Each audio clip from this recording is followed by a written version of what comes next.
Sen işini gör. Sen git. Şunlar sen git.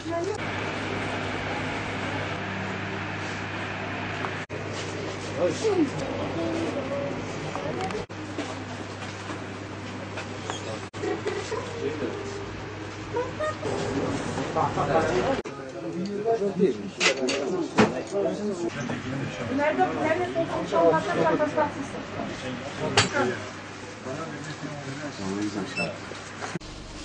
Bu sene 2013-2014 eğitim yılına başlamış bulunmaktayız.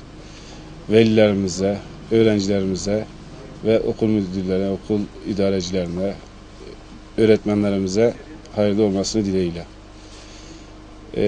Bizim kendimize düşen bu seneki bir ticarethane olarak, kırtasiyeci olarak eğitimimize elimizden gelen tüm eğitim materyalleri, yayınları olarak sayın halkımıza açığız.